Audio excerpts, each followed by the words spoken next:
Hola a todos y bienvenidos a un nuevo programa del Protocolo del Priorato de la Verdad. Gracias de nuevo por estar aquí.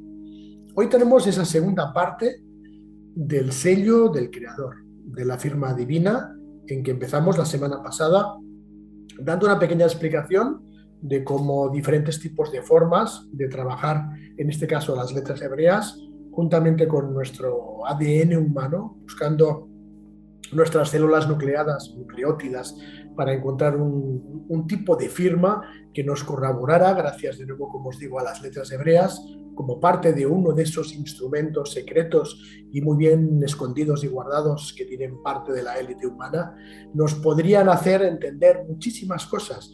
Sabemos muy bien que, por ejemplo, los grandes cabalistas saben utilizarlas, los grandes rabinos y otras muchas personas que tampoco tienen nada que ver con la religión. Y este punto es muy importante, porque hoy, en esta segunda parte, vamos a basarla en dos partes, en dos lados diferentes, porque por un lado me gustaría que entendierais la importancia que tienen esas herramientas, que una de ellas, como os digo, son las letras hebreas. Lo importante que tiene que ver para intentar descubrir muchísimos secretos de los que estamos totalmente en plena ignorancia, y quisiera que separáramos lo que es la ideología cultural, incluso racial, incluso la religiosa, para separar los conceptos de que las letras hebreas son solo para trabajadores judíos, son solo para religiosos de esa cultura o son solo para personas que realmente son afines a todo ello. Cuando lo que quiero intentar ver, que sintáis, es que muchas culturas, muchas razas, utilizan diferentes tipos de elementos de otras. Son atemporales, como yo los digo, porque no solo los judíos pueden utilizar las letras, porque las letras, como dijimos en el primer programa, incluso más que letras, yo las veo como atributos, las veo como acciones, las veo como virtudes, las veo como mitzvahs, que son mandamientos, como mensajes y con muchos tipos de significados, incluso numerológicamente hablando. Ya sabéis que todo el tema de las letras y del mundo hebreo trabaja mucho la numerología. Y por supuesto, ¿qué ocurre? Que la élite, la falsa élite que nos hace creer que son los que gobiernan y comandan el mundo, que sí lo hacen, pero no son la verdadera élite, pero que nosotros les damos esa potestad, conocen toda esa información. ¿Por qué no podemos conocerla nosotros? Hoy quisiera daros un ejemplo en una de esas partes del programa de hoy de la importancia de las letras hebreas. Si recordáis los que visteis en el programa pasado, desde el nombre de Dios con las letras hebreas, dentro de esas 4 letras, utilizando la Hei, utilizando la Yud, utilizando la Baf y otra vez la Hei, formábamos la palabra Dios. Ahora os lo voy a exponer para que lo veáis. Y de allí, numerológicamente, buscando cada símbolo, cada número y cada significado de cada letra, coincidía con parte de algo muy importante que siento yo que tenemos en el cuerpo humano, aparte de esta máquina biológica, de este robot que utiliza diferentes tipos de componentes inteligentes para poder dar una sensación de que así estamos vivos, pero la auténtica esencia seguramente, la auténtica alma, espíritu, llamarlo como queráis, radica seguramente ni en la cabeza, ni en el corazón, sino que radica dentro de esas células nucleótidas, dentro de esos nucleótidos con los puentes de hidrógeno combinados en diferentes tipos de carbonos, buscando esta síntesis, ese genoma humano, y allí es donde en el primer programa encontramos como una especie de firma que coincidía perfectamente con las letras de Dios en hebreo. Hoy, esa primera parte, lo que quisiera es daros otro ejemplo de otra palabra en hebreo para que os deis cuenta del poder de las letras, sin verlas, visualizarlas o incluso trabajándolas pensando que solo es para judíos, que solo es para esa cultura, para esa raza. No. ¿Cuántas personas utilizan, no sé, las runas? ¿Cuántas personas utilizan las cartas del tarot?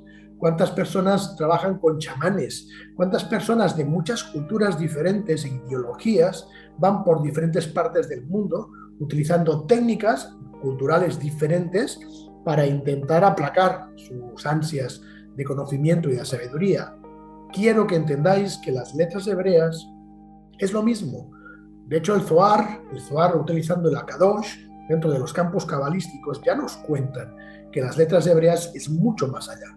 Bien, como os decía, no me gusta llamar las letras, pero bueno, lo hablaremos o lo diremos así para que todos lo entendamos. Entonces, en esta primera parte, me gustaría daros un ejemplo de otra palabra que ya os adelanto que va a ser agua. Vamos a ver la palabra agua en letras hebreas, lo que encierra esa palabra. Os va a encantar, os va a encantar. Luego quiero intentar abrir una segunda parte para volver a retomar el tema del sello y de la firma del creador, para entender la palabra emet.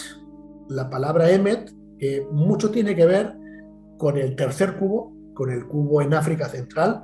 Hablamos largo y tendido hace unos meses de parte de las clases o información del cubo de Okinawa, donde trabajamos el Intoku como la parte importante dentro de lo que es el propósito real del ser humano, no solo el físico, sino también el energético espiritual, la importancia de la misión, la importancia de desarrollar los dones, la importancia de conectar con tu yo corazón, que es el que te lleva a destino a Shambhala, entre otros lugares, para poder conectar con la real esencia. Es un poco el despertar, es un poco el salto cuántico, para intentar comprender este tipo de simuladores, este tipo de cúpulas, de domos, este tipo de lugares que seguramente hay muchos, en el que estamos todos metidos como una especie de, digámoslo así, laboratorio, con un tiempo creado, el propio tiempo está creado, con un sistema astrológico muy antiguo para que todos tengamos esas creencias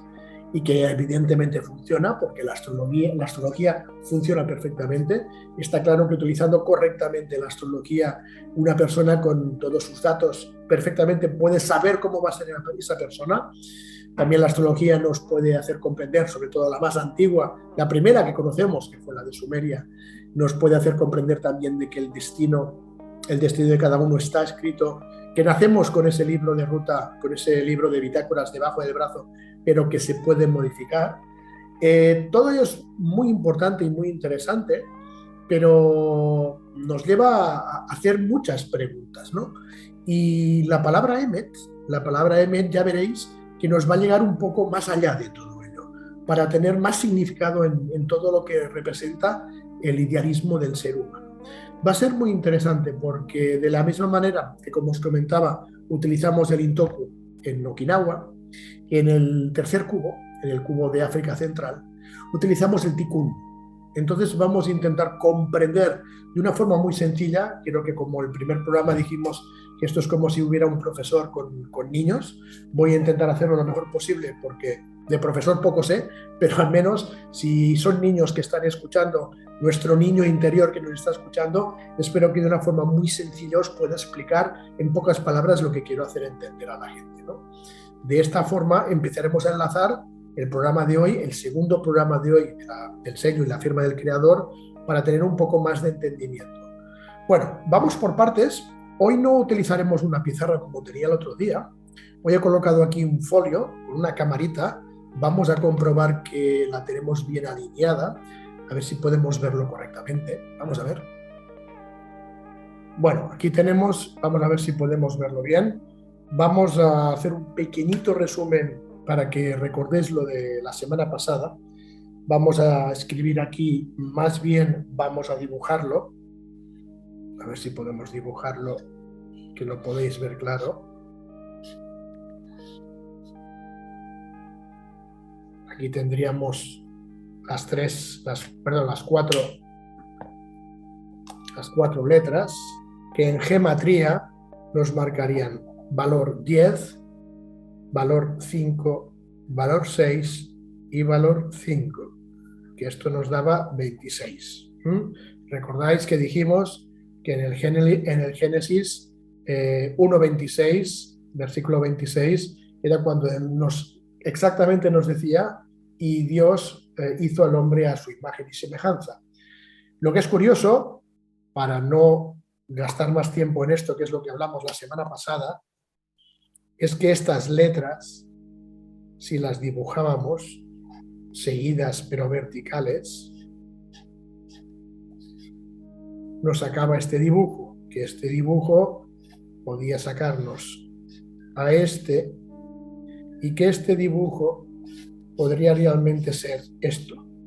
Con lo cual, es lo que dijimos la semana pasada. Es muy curioso, es muy casual que descubriendo que esta gematría, que es la numerología exacta de los puentes de hidrógeno dentro de los nucleótidos, dentro de esas hélices, dentro de los cromosomas del ADN, en el núcleo de las células nucleadas, es muy curioso que esto nos exactamente del mismo número y que esas letras pueden tener escondido un tipo de simbología, en este caso dibujo, muy interesante que no muchas personas llegan a esta conclusión cuando está a la vista, ¿no? Bien, os decía que hoy os voy a poner un ejemplo. Hoy os voy a poner un ejemplo de la palabra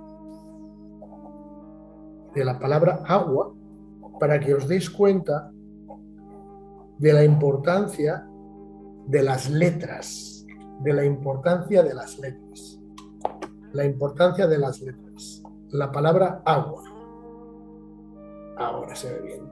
La palabra agua en hebreo se escribe Maim. Maim es como se escribe la palabra agua en hebreo.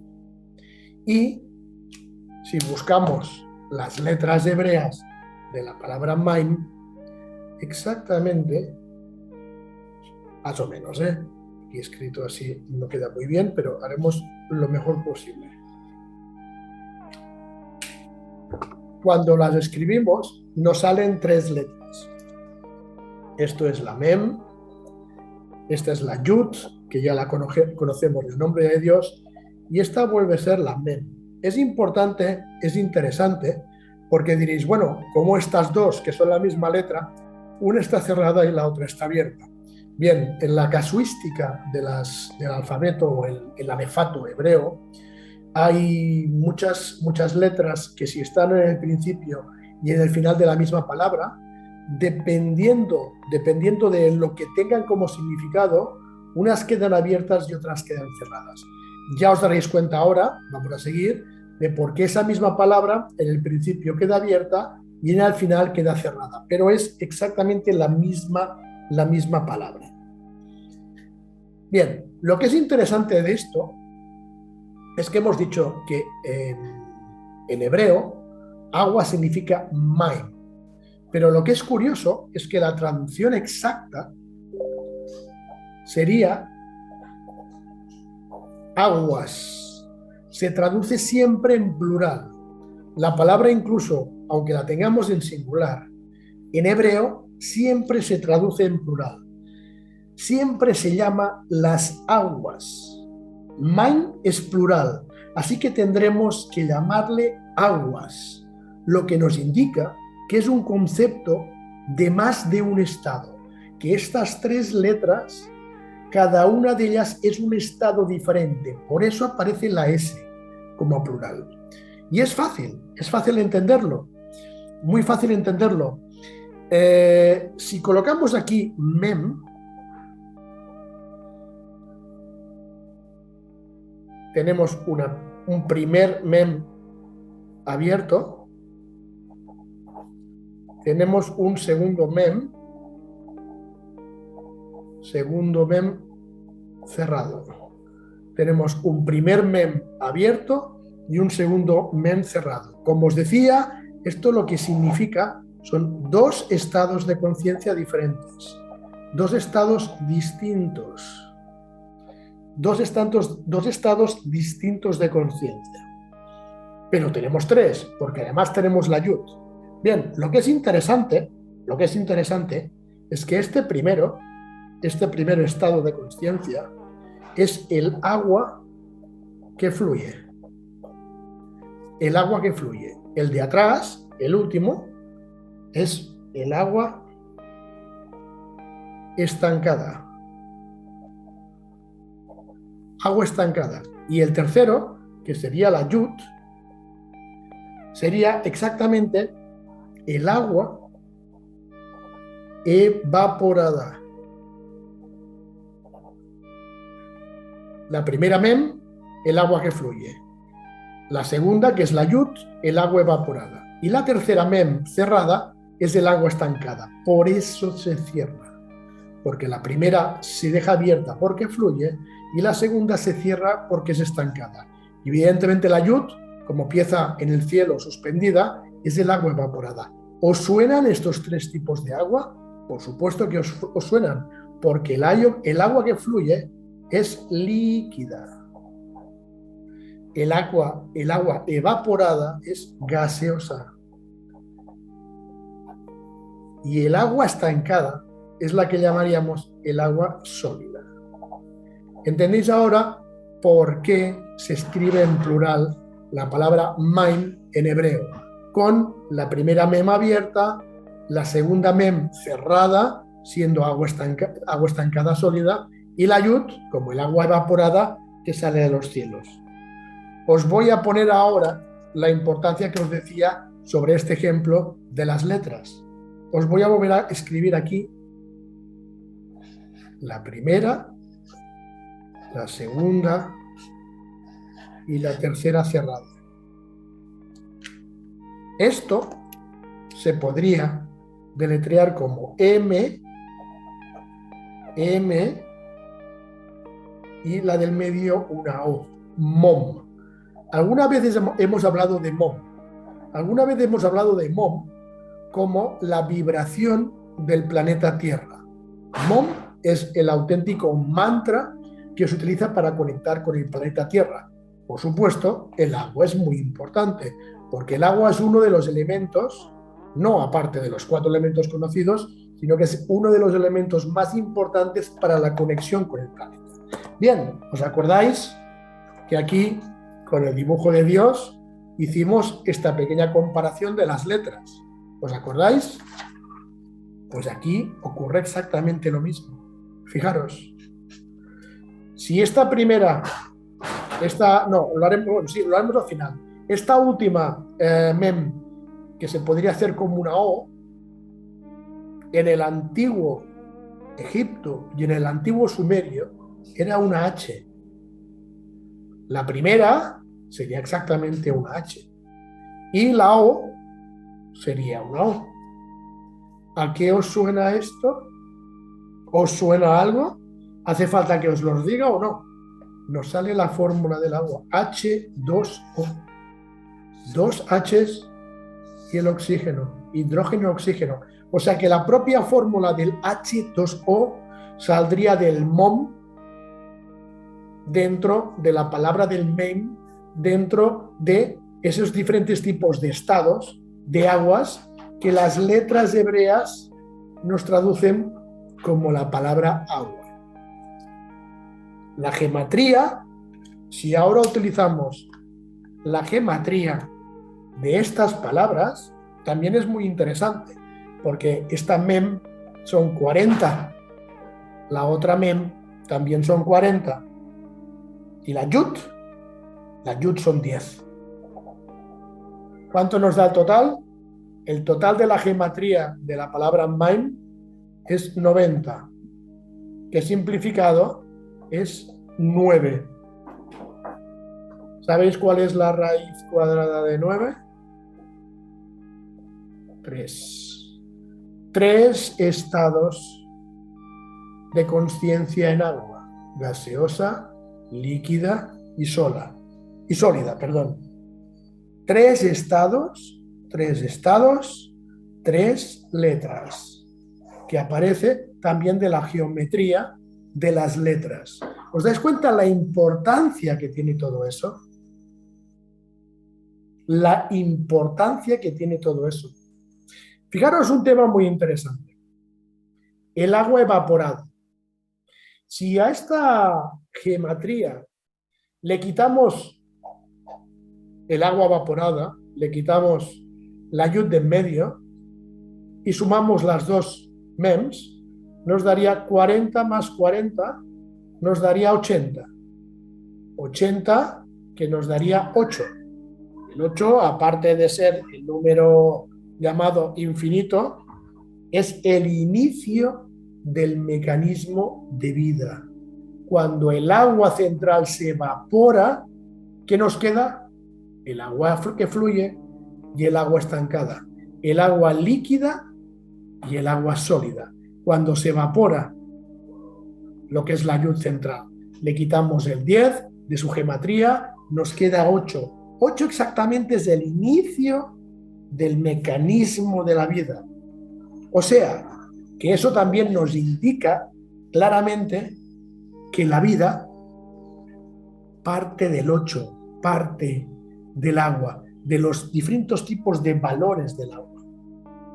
Es interesante. Eliminando el 10 de la yud, eliminando el estado gaseoso del agua, encontramos una especie de frontera entre el estado sólido y el estado líquido, aquí en medio.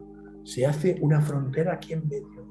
Eliminando esta parte, creamos una frontera entre el estado líquido y el estado sólido, eliminando lo que es el agua evaporada. ¿Lo que significa? ¿Qué significa la frontera entre el estado líquido y el estado sólido? 0 grados centígrados. 0 grados centígrados es siempre la frontera entre el estado de agua líquida y el estado de agua sólida. 0 grados. Esto es 40 y esto es 40. Si buscamos la frontera, es 40 menos 40, que da 0. 0 grados. También nos concuerda perfectamente. Si volviéramos a sumar 40 más 10 más 40, nos da 90. ¿Sabéis lo que nos da 90? 90 grados es el estado de ebullición del agua. ¿Casualidad? 90 grados es justo el estado de ebullición del agua. Repito, ¿creéis que esto es casualidad? Porque a lo mejor me diríais que, bueno, pues sí, puede ser parte de esa casualidad. Me parece muy interesante. Vamos a una última cosa, para hablar de este punto. Si buscamos en la tabla periódica, la tabla periódica de los elementos, si buscamos el elemento agua, nos indica que la densidad del hidrógeno en gramos por centímetro, el centímetro cúbico del agua, ¿cuánto es? 9. Aquí lo tenéis. ¿Por qué? Porque la densidad del hidrógeno en gramos por centímetro cúbico es 0,09. Igual, de 9 a 9. Pero si buscamos la densidad de oxígeno, antes era hidrógeno que nos daban 9. Si buscamos la densidad de oxígeno en gramos por centímetro cúbico, nos da 1,43. Que si sumamos nos da 8. Aquí lo tenéis, 8. 8 y 9. ¿Casualidad? Pues a lo mejor sí es casualidad. Vamos con un último apunte sobre este tema. A ver si lo puedo dibujar aquí atrás, porque ya estamos llenos. Fijaros, si a la palabra mine, a ver cómo lo dibujo aquí. Si a la palabra mine, que es agua, le sumamos el elemento fuego, representado por la shin, ¿qué dibujo en letras hebreas nos sale? Ahora lo voy a hacer al revés. Voy a empezar por la última, que es la cerrada. Aquí tendríamos la Baf, aquí tendríamos la primera Mem, y aquí le añadiríamos la Shin. La Shin sería algo así. Esta sería la letra Shin. Es muy curioso, que si añadimos el calor de evaporación que antes contábamos, el resultado sería una palabra llamada Shamaim. O sea, eso no entendéis. Esto es agua. Maim, con la mem, la yud y la mem.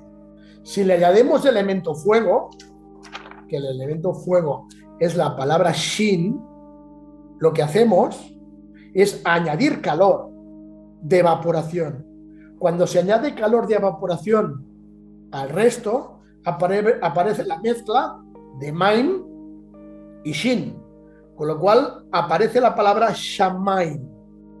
¿Sabéis en español lo que significa shamaim? Significa nada más y nada menos que cielo. Bien, hasta aquí la primera parte de esta demostración de la importancia de las letras hebreas, de la misma manera que cuando hicimos la primera parte la semana pasada nos dimos cuenta de que es una simple palabrita, aunque era importante como Dios, aparte de su geometría, nos hacía un dibujo como saliera el ser humano. Aquí hemos visto que la propia palabra agua, desglosándola con las letras, nos aparece prácticamente el H2O de hoy en día, y que numerológicamente, utilizando diferentes tipos de fórmulas de química, de física, utilizándolas en la tabla periódica, nos aparecen diferentes tipos de estado, acertando en grados, acertando en ebullición, y que si además le añadimos fuego, aparece la palabra cielo, que es cuando el agua se evapora y surca los cielos. ¿Todo es mucha casualidad? Pues es posible, queridos míos, es posible que todo esto sea mucha casualidad, pero yo creo que es demasiada casualidad, ¿verdad? ¿No creéis que esto es demasiada casualidad? Bien, vamos a la segunda parte. Vamos a la segunda parte, a ver si podemos utilizar, aunque han quedado todas pintadas, a ver si podemos utilizarlo, sobre lo que os quería hablar de la palabra emet. La palabra emet. Bien, la palabra emet se escribiría de esta manera. Vamos a colocar primero la alef, que es la primera letra del alefato. Aquí colocaríamos la palabra, la mem, y aquí colocaríamos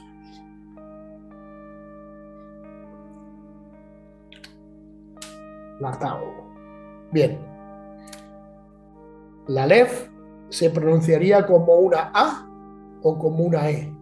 La mem se pronunciaría como una M y la taf se pronunciaría como una T, con lo cual, como sabéis que se escribe al revés, aquí nos aparece la palabra emet. De la palabra emet, con las letras hebreas, nos aparece la palabra emet. Es muy interesante porque la alef es la primera letra del alefato. La tau es la última letra del alefato, del alfabeto hebreo. Y la mem es la que está justo en el centro. Esta palabra nos designa la primera letra del alfabeto, la que está en el corazón, la que está en el centro y la que está al final. Es la única palabra en que tenemos la primera, la corazón y la última letra del alfabeto alefato hebreo. Y todo ello se corresponde con la palabra emet. Es interesante reseñar, antes de seguir, que si colocamos la palabra o el nombre de Jesús, ¿os acordáis cómo nombraban en las antiguas escrituras a Jesús?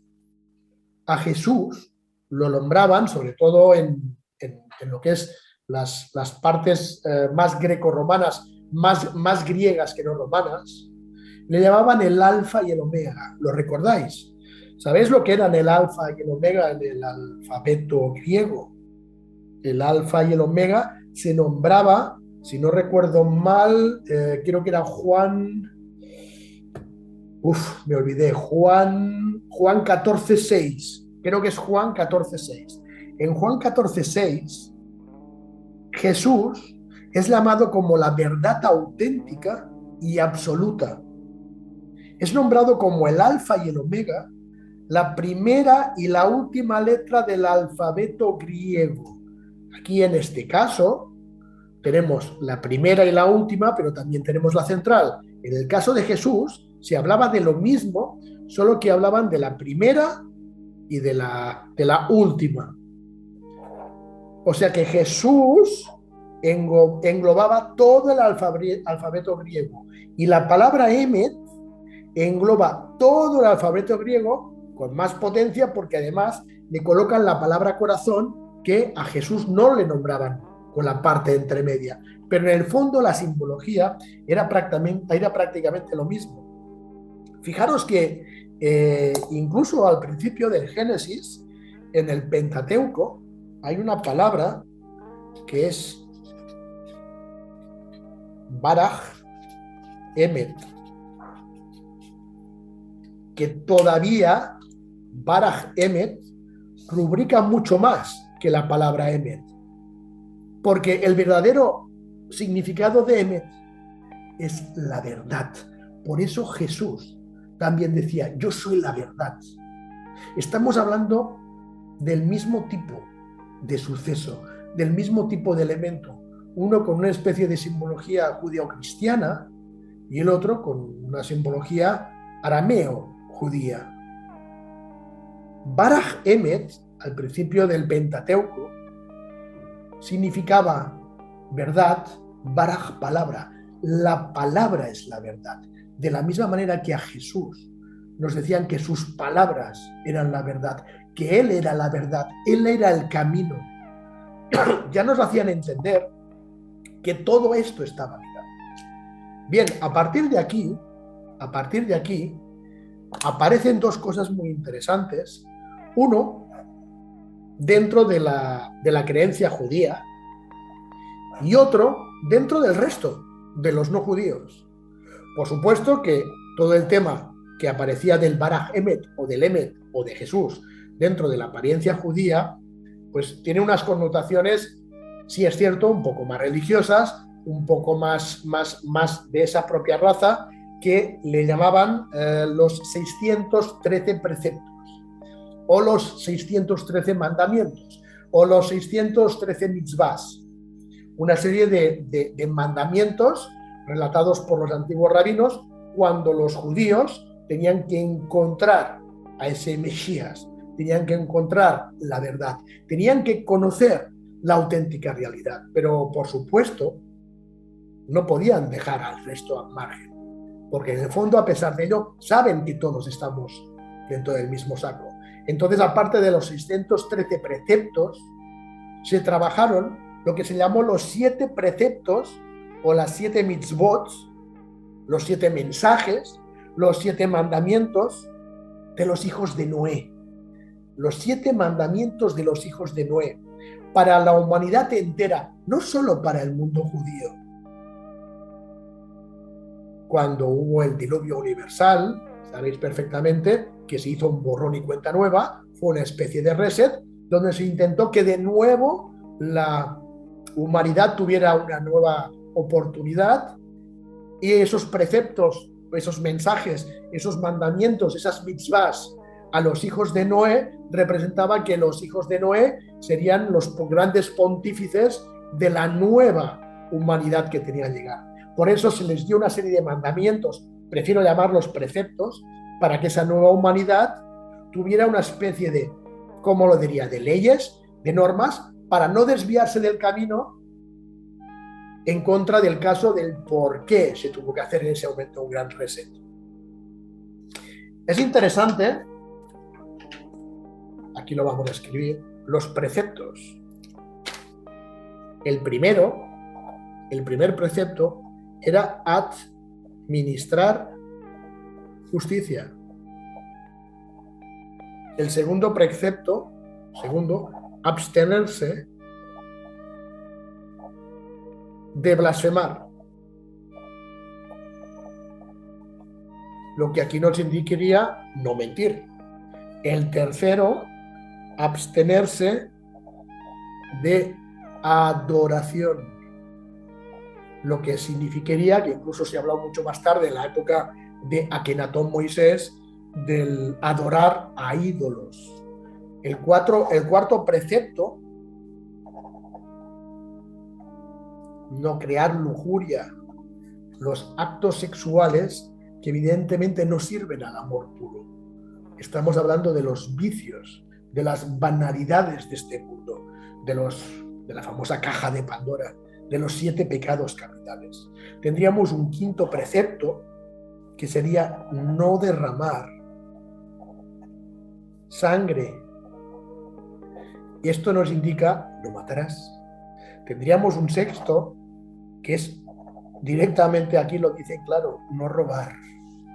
Y tendríamos el último, que sería complicado, este último, no comer carne de animales vivos.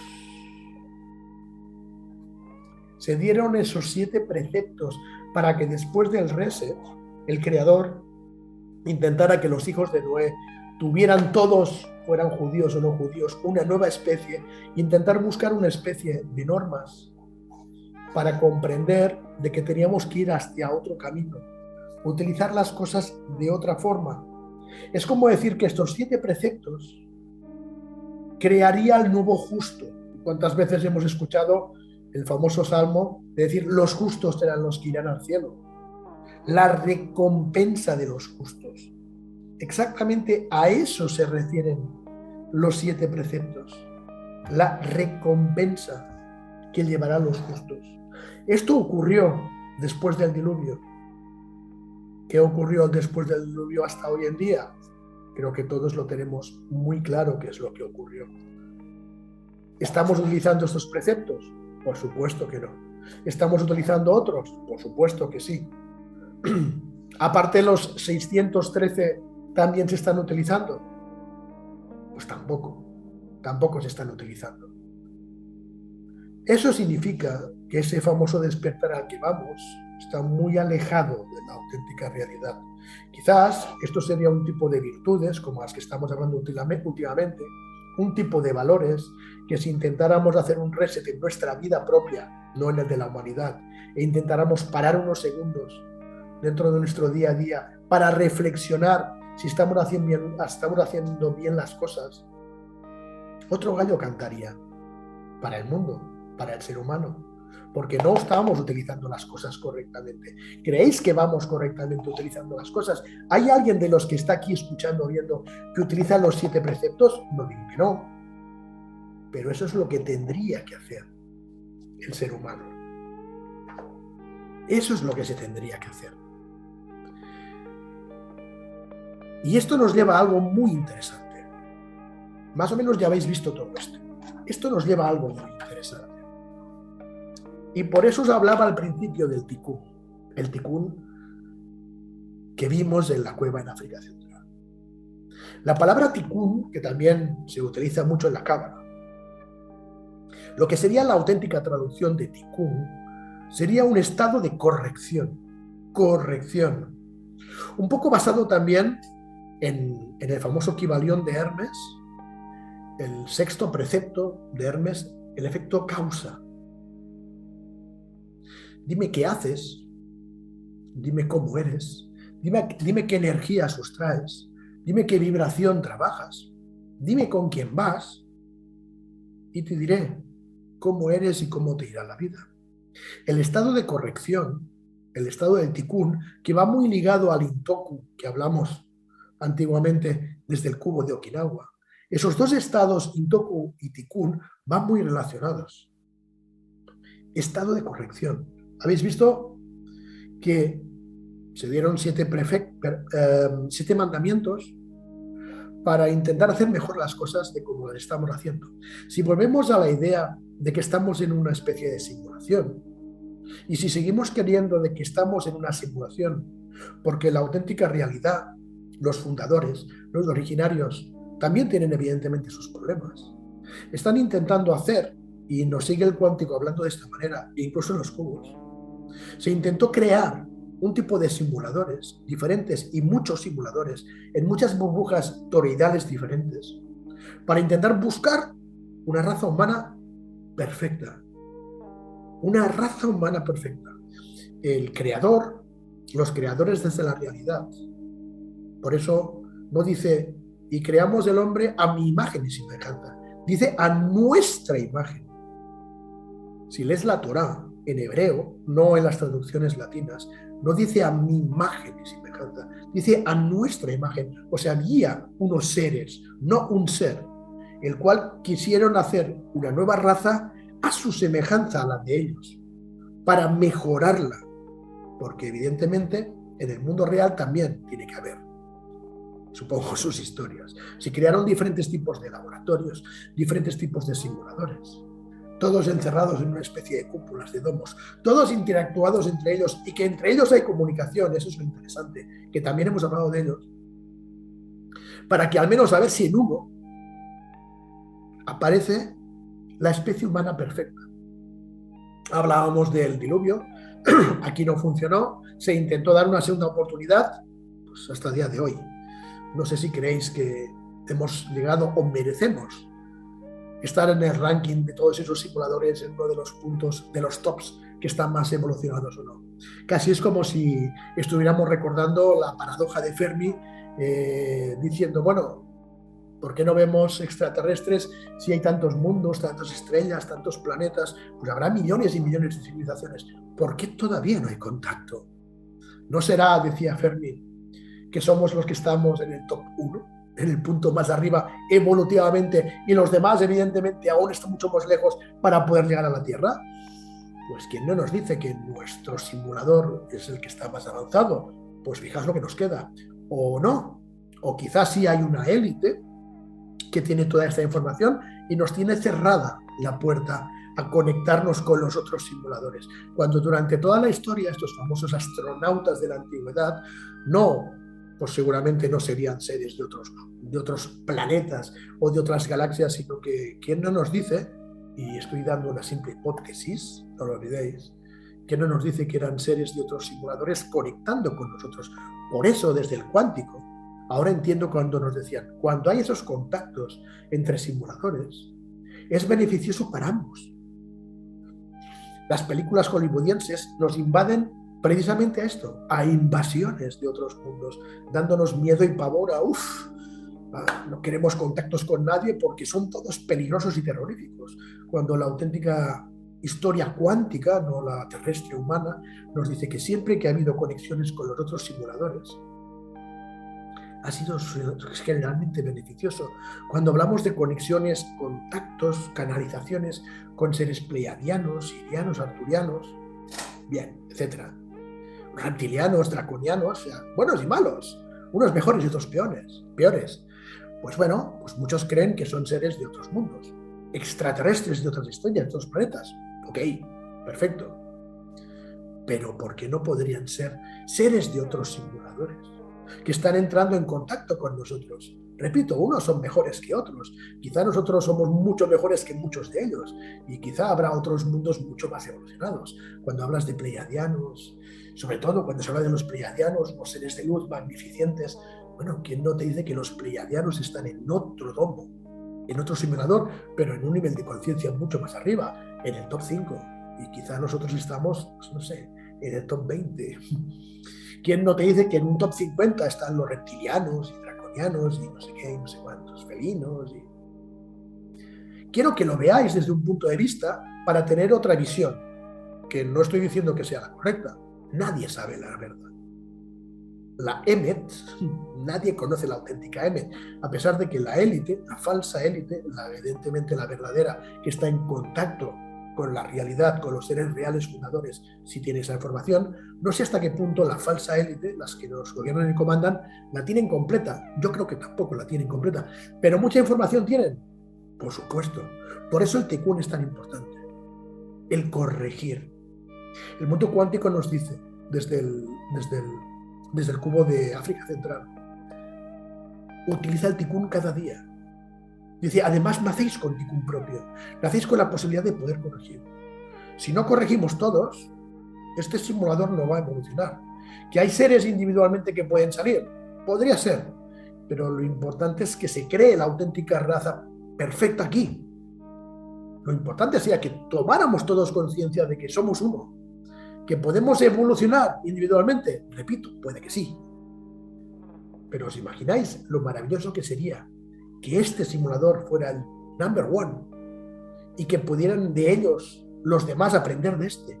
Esa es la finalidad del mundo cuántico astral, que tengamos esa conciencia. Y la élite falsa tiene parte de esa información, toda no la tiene, pero esa información la tiene.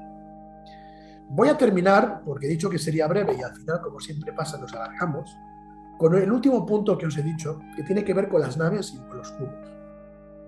Fijaros bien, la abundancia. Como os decía, la élite tiene muchos secretos. Uno de ellos es la abundancia. Ahora entenderéis por qué quieren hacer desaparecer el papel fiat. ¿Por qué quieren hacer desaparecer el papel moneda y que todo sea electrónico? Las famosas criptomonedas, que nos están yendo muy bien, porque incluso nosotros desde Atmos estamos trabajando las criptomonedas y estamos contentos porque está yendo muy bien. Pero todo eso también está preparado porque la idea es que desaparezca todo el papel y todo acabe siendo electrónico, con un tipo diferente de cartas, de tarjetas de crédito diferentes a las de ahora. O sea, las de ahora también van a desaparecer, va a haber un nuevo tipo de tarjeta y además introduciendo todo el sistema nuevo de neobancos, criptomonedas. Bien, la intención es que desaparezca. ¿Por qué? ¿Por qué razón están intentando que desaparezca el papel moneda? Mucho tiene que ver con el tikkun. Muchísimo tiene que ver con el tikkun. El tikkun es la corrección. Pero exactamente qué tipo de corrección. El tikkun es, dentro de muchos factores, es un equilibrio entre justicia y caridad. No la justicia humana. La justicia humana ya estamos viendo que dentro de esos 7 preceptos, mucha gente, la mayor parte de gente no utiliza esos preceptos.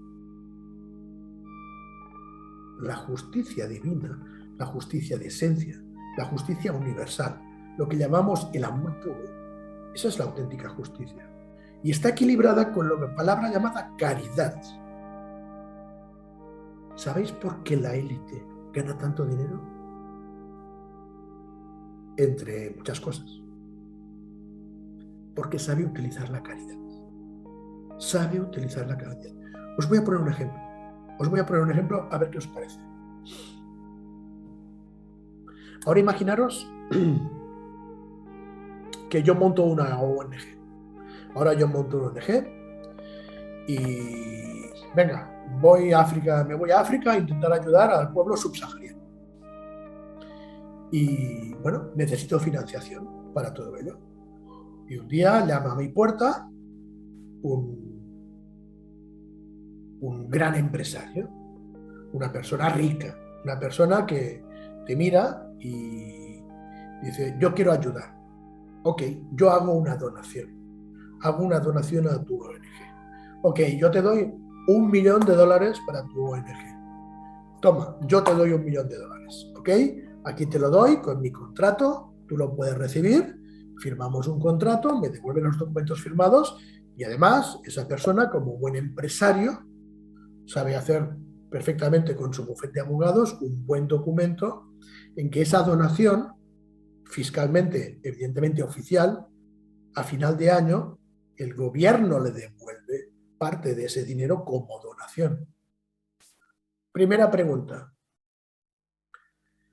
¿Esa donación es correcta? Sí, correcta y legal. Segunda pregunta. ¿Es beneficiosa para el que hace la donación? No. ¿Es beneficiosa para el que la recibe? Sí, más o menos sí, porque ese $1 millón le sirve para iniciar su ONG. Entonces, el que lo da, ¿por qué no es beneficioso para él? Porque cuando fiscalmente lo legaliza y lo hace oficial, ¿quién es el que acaba beneficiado de todo ello?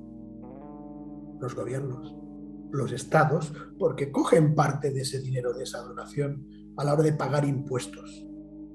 Con lo cual, el beneficiado no es del todo el que hace la donación, sino que son los que están detrás colocando la mano, recibiendo dinero que no es suyo, cogiendo parte de ese dinero y ellos mismos utilizan parte de ese dinero para hacer donaciones propias. ¿Cuál es la diferencia? Que la élite, los gobiernos que conocen ese secreto, cuando tienen que hacer donaciones, cuando tienen que dar caridad, ninguno de ellos lo hace oficialmente. Con lo cual la donación y la caridad es 100%. 100%. Yo os hablaba una vez de la rueda de la fortuna, la rueda de la abundancia. Os decía, los antiguos judeocristianos, ¿cómo utilizaban la rueda de la fortuna? Con los diezmos. En la Biblia te explica el sistema de los diezmos. ¿Qué pasa cuando una persona llega a su iglesia y quiere aportar parte de su diezmo y en esa iglesia, pues cada mes le da un 10% de lo que él gana? ¡Bum! ¿Qué ocurre con ese dinero que él dona a la iglesia? No se sabe lo que pasa con ese dinero. ¿Por qué? Porque la persona que lo da no acaba nunca sabiendo qué ocurre con ese dinero, con lo cual no funciona. ¿Qué hacen los que conocen el secreto, los que están en la falsa élite, que tienen toda la información? Cuando ellos quieren donar, cuando ellos quieren trabajar la caridad, no dan un diezmo. Si uno quiere ayudar de nuevo al pueblo saharaui, ¿sabes lo que hace la élite? La élite coge un avión y se va hasta el Sáhara Occidental.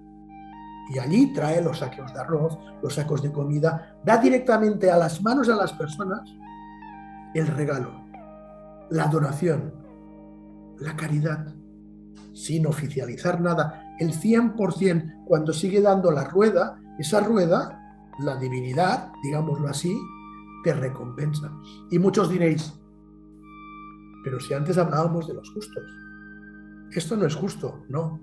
Acordaros que os he dicho que el equilibrio es justicia y caridad. Si existiera un Dios, Dios sabría perfectamente que esa élite no hace bien las cosas. ¿Por qué? Porque se aprovecha de los demás. Pero no olvidéis que es un equilibrio entre caridad y justicia. De la misma manera, esa divinidad está intentando enseñar a los demás que no están haciendo tampoco bien las cosas y que se están dejando engañar para los demás. Es un círculo vicioso al final. Por el hecho de que hay unas reglas, hay una especie de fórmulas matemáticas, porque todo es pura matemática vorticial, hay unas ecuaciones, como os mostraba antes, la raíz cuadrada de 9 que nos da el 3. 3 elementos, 3 letras, que nos llevan al mind, al agua, ¿os acordáis? Esto es exactamente lo mismo. La falsa élite conoce un sistema de caridad auténtica. Lo que tú das, lo das sin oficializar nada, sin esperar nada a cambio, como el Intoku. Por eso hablábamos del Intoku no Kinawa. Sin esperar nada, sin que la gente incluso sepa que tú has dado, sin que te agradezcan, simplemente das y sueltas. Allí la caridad funciona. Cuando tú das dinero a alguien o cuando tú das comida a alguien para que lo distribuya, no hay caridad ni hay regalo, no hay donación. No quiere decir que muchas lleguen. Bueno, pues muchas llegan y muchas no llegan. Si tienes suerte de que llegan, bien, pero la donación, el regalo es directo. Es como funciona. La red de la abundancia funciona directamente. Es el trabajo del tikkun, la corrección para darte cuenta qué es lo que estás haciendo mal y tienes que cambiar en tu vida. Y hay una serie de reglas, una serie de secretos que ellos saben y que nosotros no sabemos. Cuando creamos las naves Atmos, cuando creamos la red humana más y ahora los cubos, aquí hay algo que la gente no ha entendido y me perdonaréis, seguro que yo no lo he explicado bien o me he explicado mal. Estábamos hablando que las naves y ahora los cubos más pequeñitos se hace un regalo, se hace una donación y dijimos que la forma más fácil era hacerlo por vías no oficiales. Yo creo y espero que ahora entendáis por qué lo hacemos así. Porque si ahora uno entra en las naves o en los cubos y dice, bueno, te voy a ingresar los $50 del banco, ya no nos sirve, porque esos $50 del banco no quedan limpios para ti, va a haber unos impuestos. Ese regalo y esa donación nos sirve. Nos sirve para la rueda de la abundancia. Por eso hablamos de trabajar con sistemas fuera del sistema. Y me lleva a otra cosa. Vuelvo a preguntar como preguntaba antes. Ahora no con $50, ahora uno que entra en una nave de $2.000 o 2.020 euros o $2.300. ¿Quién es el beneficiado? ¿El que entrega el regalo de 2.000, digamos así en números redondos, $2.000 a otra persona, o el que recibe los $2.000? Pues para todo el mundo está claro. No, el beneficiado es el que recibe los $2.000. No. ¿$2.000 te sirven? Por supuesto que nos sirven. Pero si se hacen bien las cosas utilizando el Tikkun y el Intoku, el gran beneficiado es el que da el regalo. Eso es lo que aún no hemos entendido y repito, creo que es mi culpa no haberlo explicado bien. El beneficiado es el que da el regalo. Si yo doy $2.000 a una persona y dice, ay, los necesitaba, no sabes cómo me han venido. Genial. Pero más beneficiado es el que da la donación, el que da el regalo, el que da la caridad, con el amor puro, y por eso entendéis que trabajamos las virtudes y dentro de Atmos Infinity es para llegar al amor puro, es para conectar el Tikkun, para que corrijamos todos los defectos que estamos habituados desde que nacemos en este sistema y sociedad. Por mucho que uno reciba $2.000 ahora y es el beneficiado, si el que está haciendo esas donaciones continúa haciendo el trabajo perfectamente, utilizando los 7 preceptos, utilizando los 13 mensajes del cuántico, utilizando sus valores, sus virtudes, los atributos que llegan a conectarte con el yo corazón, si uno hace ese trabajo de introspección en el interior, ese es el que sale beneficiado. Indirecta o directamente el que lo recibe, por supuesto, pero el que da el regalo. Otra cosa importante, y ya termino con esta segunda parte, porque iremos a por una tercera, seguro. ¿Qué ocurre? Y eso aún no lo he dicho nunca, pero como ha ocurrido en estas 2 últimas semanas, personas que se han tirado para atrás. Por ejemplo, dentro de Atmos Infinity, y desde el principio con las naves y ahora con los cubos, ha habido, no muchas, pero ha habido que yo tenga contabilizadas 1, 2, 3, 4, 5. Creo que 5 personas, 5 o 6. Bueno, 5 o 6 personas que por las causas que sean, habían hecho el regalo, habían hecho la donación. Y por las causas que sean, han llamado para decir, disculpa, es que he hecho el regalo, pero ahora necesito el dinero. Teóricamente, cuando tú das un regalo, cuando tú das una donación, teóricamente eso no se puede devolver. Es como si por la calle te encuentras a un pobre indigente, le das una moneda de €1 y al rato dices, ¡ay! Me sirve para el parquímetro del coche. Regresas, perdón, ¿me puedes devolver el euro? Eso no funciona así. Aún así, esas 5 o 6 personas que durante estas 2, 3 últimas semanas, por las razones que sea, han pedido que se devolviera el dinero, yo particularmente les he devuelto el dinero de la donación o las personas que les haya tocado. No tendría que ser así, pero se ha hecho. Se ha hecho por, bueno, como tú quieras. Que sepan que es súper perjudicial por lo que han hecho. Cuando tú recuperas una donación, una caridad o un regalo, el efecto causa es al contrario. Y te vienen energías negativas. Lo digo para que lo sepáis. No lo digo para que si alguien ahora quería recuperar su dinero no lo haga. No, no, haced lo que queráis. Siempre les digo que desde el mundo cuántico, desde el mundo energético y vibracional, estos secretos y estos mensajes que nos llegan con todo eso que os explico tan interesante para que lo sepamos, cuando se revierte, cuando esa corrección, cuando ese tikkun se hace al revés, la energía es la contraria. Entonces, mucho cuidado a las 5 o 6 personas que se les ha devuelto el dinero porque pueden tener problemas. Y de muchos motivos, no solo el tema de económicos, sino de otros, porque la energía es solo una. Entonces, ir con cuidado las personas que quieran recuperar esos regalos. Pero cada uno que haga lo que quiera. Ahora entendéis por qué os decía lo del papel moneda, el papel fiat. ¿Sabéis por qué lo están retirando y por qué no quieren? Porque no desean que se hagan las donaciones extraoficiales. Porque si descubriéramos que este tipo de donación es la que sirve para activar la rueda de la abundancia, si tuviéramos toda esa información, chicos, nos haríamos todos ricos. Pero si eliminan todo el papel moneda y que todo tenga que ser electrónico, ahí sí todo va a estar controlado. Totalmente el campo económico, el campo financiero, el campo de business, de negocios, va a estar controlado al 100%. Eso es lo que quieren. Eliminando el papel moneda ya tienen el control total. Por eso lo quieren eliminar. No le demos más vueltas a tanta desinformación y conspiraciones que lo único que hacen es separarnos más de la verdad. Por eso están quitando. Olvidados de Gesaras, de Mesaras, muchas historias que sirven para poquito, mi punto de vista, y disculpadme si alguien sigue todo esto, es mi punto de vista. Solo os digo que mucho cuidado con toda la información que recibís. Todo es mucho más fácil y mucho más directo. Por eso ahora quiero que entendáis el por qué Atmos crea los cubos y las naves. No solo para ayudar a la persona que le haces el regalo a la donación y para que podamos ir moviendo algo que tiene mucho poder, que es el dinero, porque ellos han entendido que el dinero, a pesar de que es un papel, es energía en movimiento que va moviéndose de mano en mano. Ese es el cataclismo que conecta o que activa ese equilibrio entre justicia y caridad. Es el dinero el que conecta el equilibrio, el que conecta la corrección del tikkun con el tema económico, que es el papel moneda. Por eso lo quieren eliminar.